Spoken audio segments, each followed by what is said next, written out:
Disdain in London, from the Esmeralda King series of books by Catherine Louise. Chapter 2. An Eventful Evening. Why was it that my phone always rang at the most inappropriate of times? I was enjoying the pressure of Samuel's monsoon shower penetrating my tired and somewhat stressed shoulders in his stunningly beautiful Surrey mansion. I hadn't quite moved in, but I had the tendency to stay over most weekends, and come to think of it, most days during the week too. It had taken me a while to believe him when he said that he hadn't been involved in Michael's disappearance or wasn't aware that Sarah had plotted several areas of Emily's case, but I had chosen to push things to one side for the time being. Unless I had reason to otherwise distrust him, I was going to use him for my own selfish and personal reasons. After all, I believed I deserved a tiny bit of happiness in my somewhat chaotic life. It was about time. Esme, your phone. I heard him call to me from outside the thick wall of glass surrounding the shower. Uh-huh, I'll get it when I'm out, Samuel. I called back.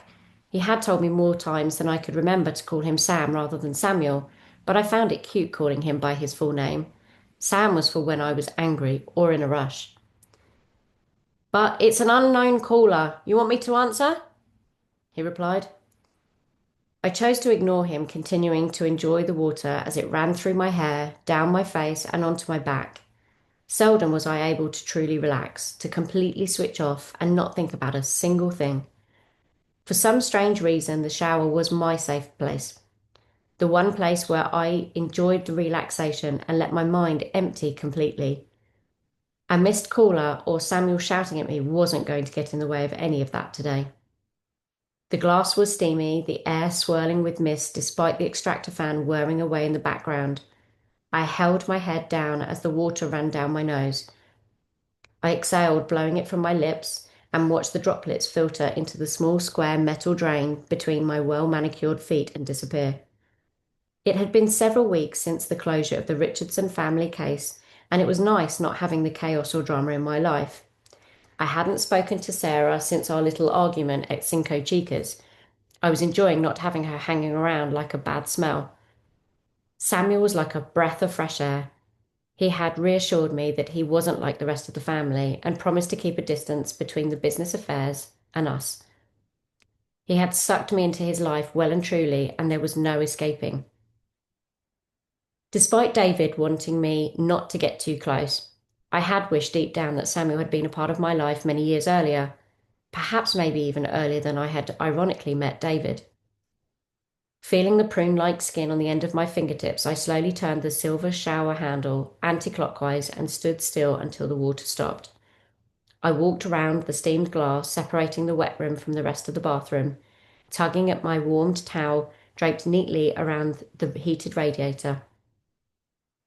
Samuel stood before me in his white designer dressing gown that was about 2 sizes too small for him, exposing his dark, hairy arms whilst brushing his teeth, as gorgeous as ever, mumbling something at me that I couldn't understand, remnants of toothpaste in the corner of his mouth. I looked quizzically at him, frowning and tilting my head to one side as if to interpret what he was saying. He held out his hand with my phone firmly in his grasp and pointed with the other hand, balancing his toothbrush nearly between his teeth. There were 3 missed calls from an unknown number.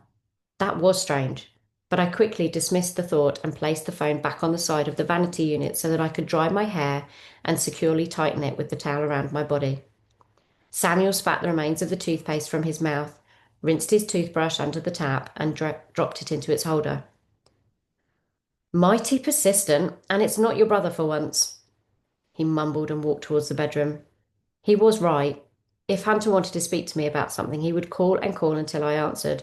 But I knew it wasn't him as the number was withheld. Or maybe it was him and he was calling me from the station. Either way, it was unusual. Samuel and I were both getting ready for a gala dinner in aid of the charity that ATR and partners were helping to raise money for, and the Richardson family's business was the key sponsor of the evening. A private chauffeur was collecting us at 7 o'clock sharp, and I needed to be ready. Samuel looked very smart as he proceeded to get dressed in his dinner jacket, bow tie, shirt, and trousers. He calmly combed back his dark hair, and neatly trimmed black and greying beard, but I could tell the suspense of who had called me was irritating him. This event called for dramatic makeup, mascara-clad lashes, bright red lipstick, and even concealer. I wanted to look as elegant as I could if I was going to be the woman that Samuel had chosen to accompany him tonight. He didn't have to invite me, so I wanted to make him proud and unashamed. A few sprays of perfume to make me irresistible. I stepped one leg at a time into my underwear and the tightest, most figure-hugging black velvet cocktail dress with matching stilettos. I rummaged around in one of the cupboard compartments that Samuel had allowed me to take over. The only thing left for me to accessorize with was a diamante-clad shoulder bag, just big enough to fit my phone and a few essential cosmetics for backup throughout the night. On time as always and as punctual as ever, Samuel ushered me to hurry along and make my way down the winding, chandelier-lit staircase to greet the chauffeur waiting outside. I did as I was told. I always did, desperately trying to be as quick as I could in the most precarious of heels. Normally dressed in loungewear and informal clothes, I was completely out of my comfort zone, although it was nice to be dressed up occasionally. The chauffeur's headlights were shining along Samuel's vast driveway, casting a shimmering walkway to his black limousine. I think you're missing something. Samuel grabbed my arm before I had the chance to leave the house. No, I don't think I am. I looked confused, rustling through my bag, but I had everything I wanted to take. Samuel nervously stood before me with a square red velvet case in his hand, holding it gently up to my inquisitive eyes. He used the other hand to snap open the lid to display the contents. I couldn't hide my surprise. He was holding the prettiest necklace I had ever seen. The diamonds sparkled in the light of the overhead chandelier. It was so pretty that I had to touch it. It's so... I looked up at Samuel, who smiled lovingly at me. Well, I couldn't let you go to our first gala dinner and not have a piece of me around you at all times. It was as corny as hell, but I didn't care. Samuel showed me the type of romance I had only ever dreamed about. Here, we need to make a move or we're going to be late, he said as he removed the necklace gently from the box and fastened it around my neck. I couldn't wait to admire it in the mirror, but we had to leave. I edged forward and kissed him in appreciation, leaving a mark of red lipstick on his mouth. Samuel swung the front door closed behind us just as my mobile phone began to ring yet again, vibrating as it did so from my small handbag. Oh, for goodness sake, not right now. I muttered away under my breath and ignored it for the fifth time. Samuel looked at me with what looked like the last piece of patience he had left after his romantic gesture and helped open the car door for me. With one hand, I reached in for my phone, the other holding the door frame to steady me. I climbed inside and sat down to answer. It was the withheld number yet again. Esmeralda King, I spoke in an abrupt tone, trying to get it over and done with. The chauffeur turned around to speak to Samuel, but I wasn't listening to their conversation. Instead, I was waiting for an answer to find out who was so impatient that they needed to speak to me tonight of all nights. Hello, Miss King? A lady's voice whined. Yes? I held my breath for a moment. I wondered if you could help me, please. I was given your number by a young woman who believes her husband ended his life due to suspicious circumstances. She stopped for a moment to catch her breath. Oh, right, I replied, not knowing the full story, but she had grabbed my attention. It was neither the right time nor the right place to have this conversation, and to take in any form of detail. I could feel Samuel's glare from behind me. I'm so sorry to be rude, I quickly interrupted her. This sounds terribly unfortunate, and my condolences to the young lady, but is there a possibility that we could have this call tomorrow instead? Yes, of course. I'm so sorry for being persistent, but I was desperate to know that this was the correct number and whether you would be able to help me. You see, the thing is, I can't eat, I can't sleep.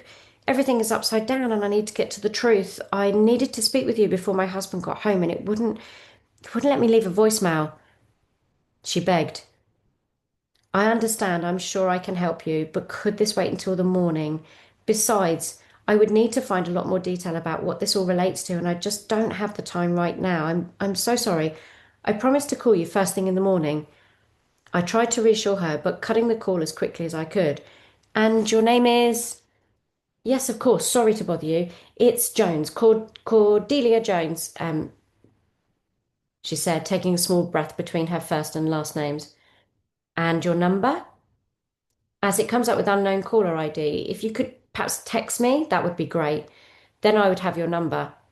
I made a mental note as she read it out to me, just in case. Samuel's glare had turned to a stare, and I knew what that meant. The call had to end. Thank you for your call, Cordelia. Have a pleasant evening, and I look forward to speaking with you in the morning. I smiled before withdrawing the phone from my warm ear. Okay, thank you. You too.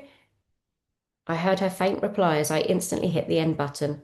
I quickly checked that the phone had finished the call, locked it, then threw it in my bag so that Samuel had my undivided attention. I looked up at him with a meek, mild smile. The chauffeur had already made it out of the driveway main gates and along the road to the venue. I tugged ferociously at the top of my dress to reveal a little less cleavage than was already spilling out and straightened my rather twisted stockings into place. They were never comfortable at the best of times, but very fitting for such an outfit. Samuel watched as I crossed my long legs, one on top of the other. I knew exactly what he was thinking, but I was too uncomfortable and intolerable to play along. I had to appreciate the sparkle from my necklace in the reflection of the car's side window. Who was that? He asked, raising his eyebrows with intrigue. I'm not sure. Her name was Cordelia Jones. She said a young lady had given my number to her. I'll see what the situation is when I call her in the morning. I wanted to end the conversation then and there and enjoy the evening, but with Samuel, clearly he didn't. He came back to me with yet another question. So I'm presuming it's another case. Are you going to take it on? He seemed unamused. I don't really know anything about it yet, and I haven't decided if I want to or not. It's a bit too early to tell, if I'm honest. It was the truth. I couldn't make an instant decision as to whether I would take on another private case or not. The Richardson one had taken a big deal, and it had taken over my life at times, but I couldn't tell whether Samuel that I missed the thrill of something new to solve. This was the first time I had spoken to this woman. It was too early to judge. Only time would tell. I told you, Esme, I can support us both if you need a bit of time off. I mean, you really don't have to work again. He placed his hand on my knee and gently squeezed it. I'm not getting into this right now, Sam. There it was, my firm tone when I had abbreviated his name. He knew I was standing my ground. I've told you before, I don't need you to support me, and I certainly don't want your money. I have my own. We both looked out of the window on opposite sides of the car rather than at each other. The light of the moon magically lit up the trees lining the country lane, casting a mystical display outside. Besides, I like working. It gives me a purpose. I quickly nodded. He said nothing but just raised his eyebrows and continued to further stare into the darkness. I picked up his hand and interlocked our fingers. If this relationship was going to work, I wanted to maintain my independence as a woman and not have to rely on him whatsoever. I wanted more than anything not to give anyone in the family a reason to talk about us, or anyone else for that matter. I didn't want to be classed as a freeloader, especially by Sarah. I hadn't spoken to her since our conversation had ended so abruptly at Cinco Chicas, following Emily's hearing, and quite frankly, it was nice not having her interfering in our relationship for once. I looked into Samuel's dark brown eyes and found myself wondering what the future was going to look like. Despite David's warnings, I could see myself settling down with Samuel.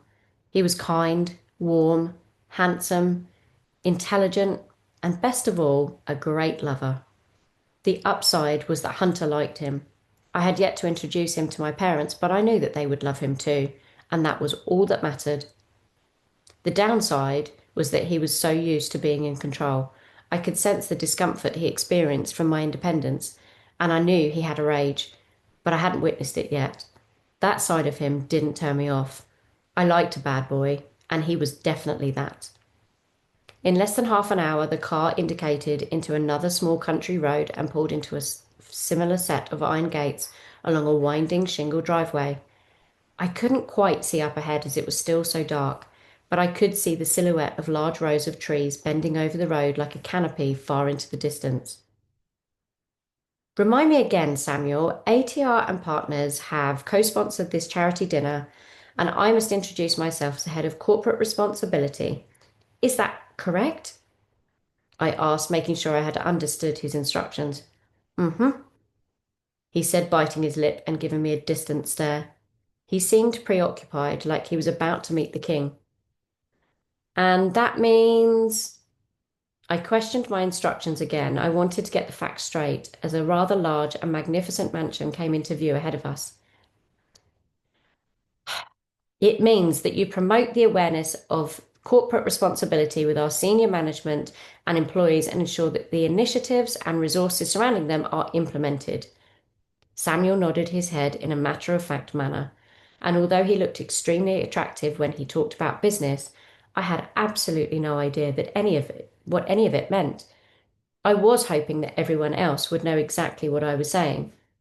Now, if he spoke about information technology and the dark web, that would be more my language. I nodded, so he knew I understood. Oh, and you can't say anything about private investigations, the government, or cybersecurity for that matter. I don't want people being on edge this evening. I shot Samuel a confused look and tilted my head to one side. What on earth did he mean? Of course I wouldn't talk about private investigations. I wasn't stupid. Samuel knew full well that I didn't disclose what I did or even talked about it. It was far too risky. Too many government secrets people would want to know. We arrived at one of the grandest mansions I had ever seen, except Samuel's, of course. He clambered out of the car first and very gentlemanly helped me to my feet, holding my hand in his as I stepped out onto a wonderfully paved courtyard. A fountain spraying jets of water spilled into the other layer of water featuring in the middle of the area. I could smell the damp scent of grass that had just been watered following its cut of spring earlier that day. Each of the cars waited in turn behind us to let their guests out and then continued back down towards the entrance gates the same way that we had entered. It all looked very glamorous. A red carpeted walkway led to the main entrance like the first showing of a private film premiere. I looked up, letting my elegant heels lead the way. Even the entrance was bigger than my apartment in London. Impressive stone pillars greeted us, and a glistening glass chandelier hung exclusively above our heads, lighting up the mosaic floor as we reached the building. Feeling apprehensive and slightly overwhelmed, I clutched onto Samuel's arm like a prom date. I watched as multiple ladies stood in equally uncomfortable attire, waiting to be welcomed into the main event. The most beautiful of dresses, perfectly styled hair designs with pins or clips, and expensive looking diamond necklaces, just like mine, surrounded me. The men looked equally as uncomfortable, dressed like Samuel in dim jackets or tuxedos, tugging at their collars, clearly hot and sweating profusely, regularly dabbing at their foreheads with a handkerchief or piece of silk from their pockets. I tried my hardest to smile at anyone who looked in my direction. They, in turn, would nod their heads or smile in acknowledgement. Samuel did his best to hold me close, just like he owned me. As far as he was concerned, I did belong to him. I had hoped deep down that he wanted to show me off to those around him, that he was proud I was his woman. I liked his confident, charming, and intelligent character, always able to make conversations with anyone that he worked the room with. Good evening, Mr. Richardson. A greying, middle-aged man greeted us as we stopped just before walking in. Samuel reached out to shake his hand, but he pulled him in and patted him on the back. Ah, good evening, sir, and how are you? Samuel muffled into his shoulder. They seemed to know each other well. Wonderful, absolutely wonderful, he said, releasing him and returning to a handshake. He placed his aging hand over Samuel's. So lovely to see you again. My goodness, you have merged into quite the image of your father. Such a handsome family. He smiled before turning towards me. Why, thank you, sir, and you're looking very well yourself. Samuel politely returned the compliment. Peter, please, it is Peter this evening. The man turned his gaze towards me so that Samuel could make the introductions. And this must be your good lady. I have heard so much about you from Miss Sarah. He must have noticed my expression as it turned from a smile to a more nervous appearance. Oh? Samuel began. I'm sure Sarah was very complimentary, but yes, this is my very beautiful young lady, Esmeralda King. Samuel placed his arm behind my back and gently pushed me forwards into him. Wonderful. Well, welcome to the Richardson family. He smiled and kissed me on both cheeks before standing back. You will be very well looked after. I had no idea what the comment meant, but I had my suspicions. He gave a very trusting smile. We made our introductions swift to make way for the long line of couples in the queue behind us. I could hear the beautiful sound of Passacaglia being played in the main hall.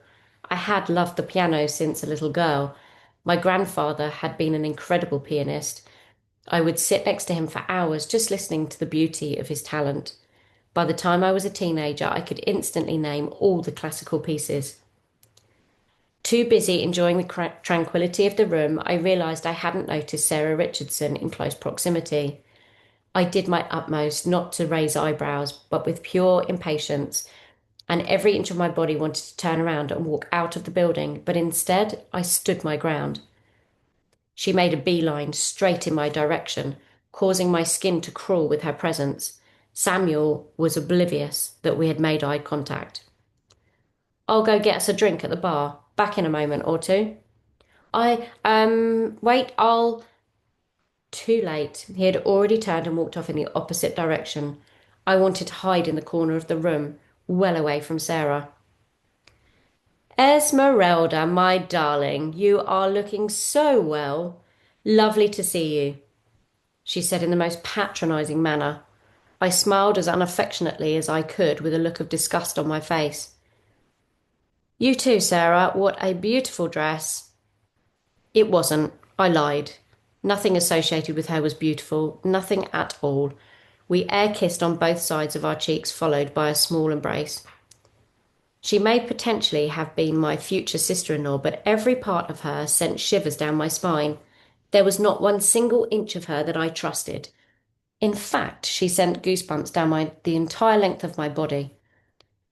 I must say that you and Samuel have been extremely quiet recently. Quite the couple.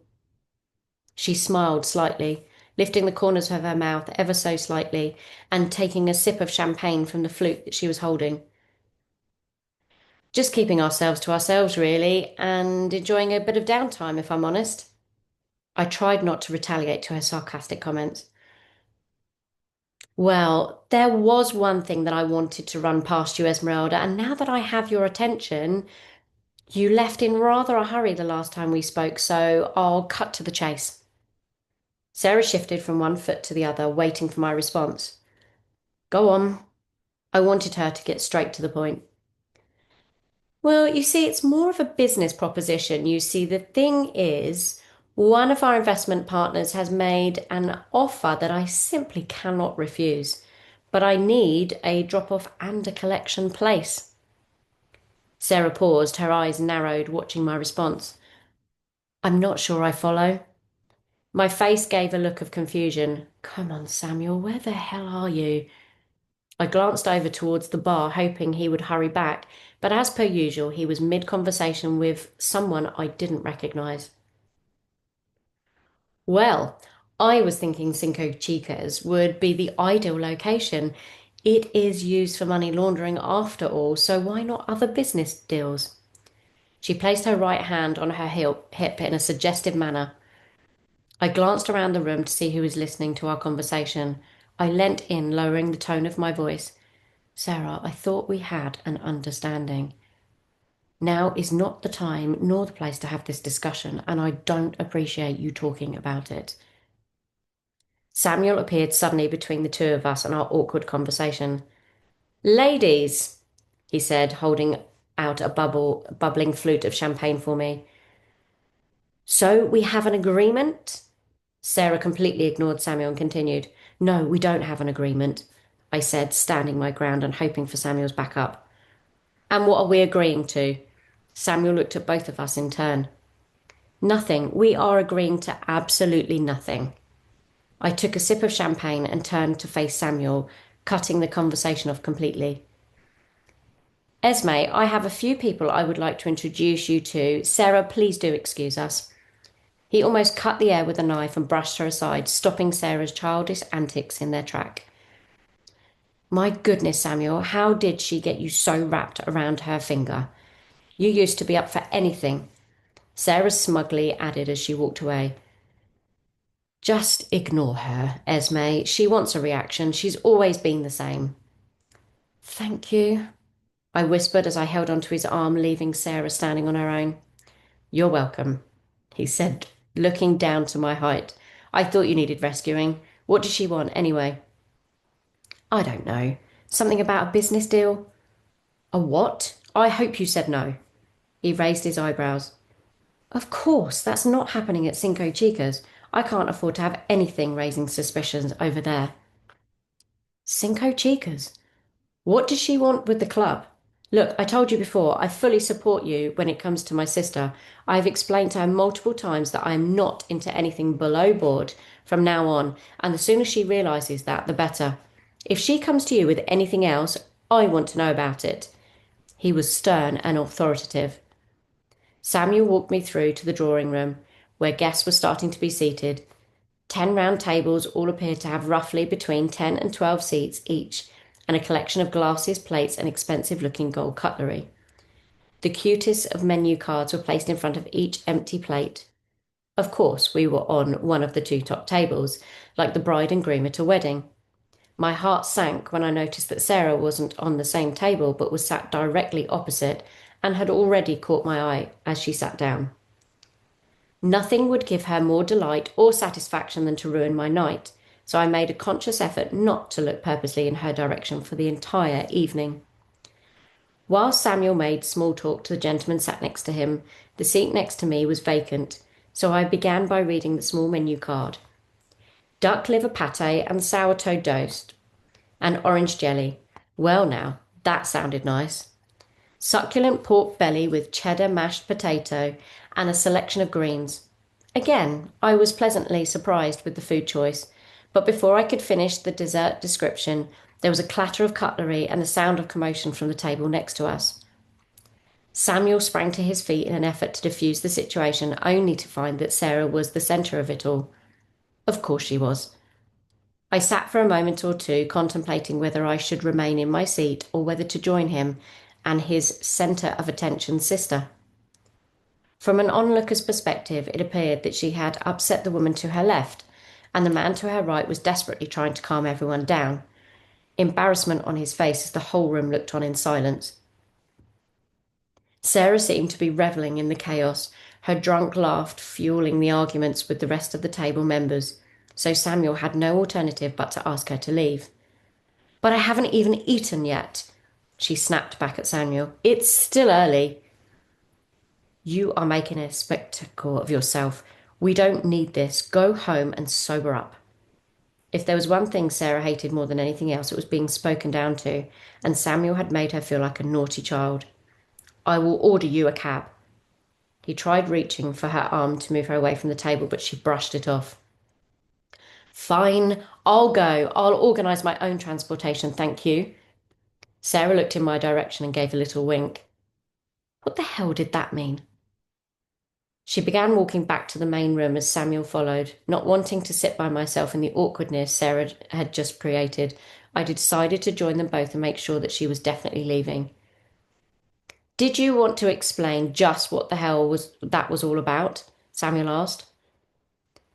She overreacted. Sarah continued to tap away on her phone, not really engaging in anything he had to say.